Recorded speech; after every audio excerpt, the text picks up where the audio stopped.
Bharat news 44। Maharashtra शासनाकडे इतक्या तक्रारी आहेत, इतक्या तक्रारी का त्याला लिमिट नाहीये.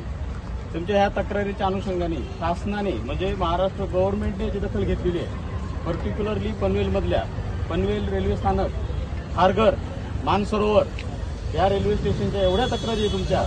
त्याच्यात तक्रारी मुख्यत्वाने आहे. सगळ्यात पहिली तक्रार आहे की तुम्ही युनिफॉर्म घालत नाही. दुसरी तक्रार आहे तुमची, तुम्ही मीटरप्रमाणे चालत नाही. सगळ्यात महत्वाची तक्रार मीटरप्रमाणे चालत नाही, आवाच्या सव्वा पैसे घेतात. या अनुषंगाने पनवेल आरटीओ ऑफिसने दिवसाला 4 स्पॉट तयार केले. किती स्पॉट? 4 स्पॉट. सर्व रेल्वे स्टेशनला 1-1, 2-2 स्पॉट, 2-2 स्पॉट प्रत्येक रेल्वे स्टेशनमध्ये बुक केलेले आहे.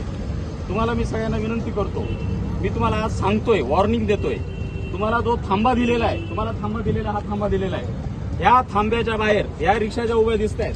त्यापासून एक पण रिक्षा उभी दिसते पाहिजे. जिथं तुम्हाला थांबा दिलाय त्याच थांब्यावर रिक्षा पाहिजे.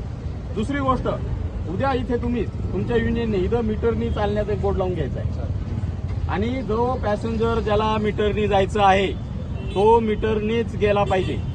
अशी कोणती तक्रार आली एखाद्या पॅसेंजरची किंवा मीटरनी हा गेलेला नाही, मॅडम जास्त पैसे घेतले, आम्ही ती रिक्षा त्याच्या घरी येऊन पत्ता शोधून घरी नेऊन लावून टाकू.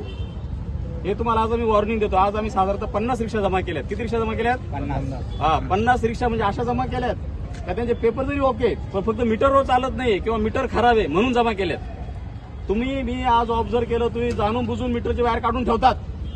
गाडी आम्ही चेक केल्यानंतर लगेच वायर लावता म्हणतात साहेब मीटर चालू म्हणतात. अजिबात चालणार नाहीये.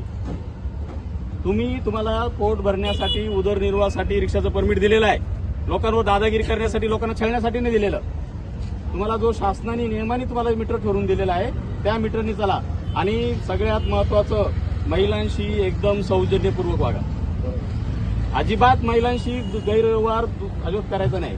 तुमचे एकदम तुम्ही रेल्वे स्टेशनला आहात, तुम्ही चांगल्या बस स्टेशनला उभे राहतात, तुम्ही असे फॅन्सी कपडे घालून केस वाढवलेले कसं काय धंदा करतात रे तुम्ही? तुम्हाला बरं वाटतं का? तुम्ही एखाद्या गावात गेलं तर तुम्हाला कसं वाटेल? दुसऱ्या गावात गेला तर तुम्हाला असा प्रवास करता नाही का? असं करता तुम्ही? उद्या परत सकाळी मी 8 वाजता हजर असणार आहे. तुम्हाला जो स्टॉप दिलाय त्या स्टॉपच्या बाहेर एक परीक्षा नाही पाहिजे. अशाच नवनवीन अपडेटसाठी बघत रहा भारत न्यूज 44।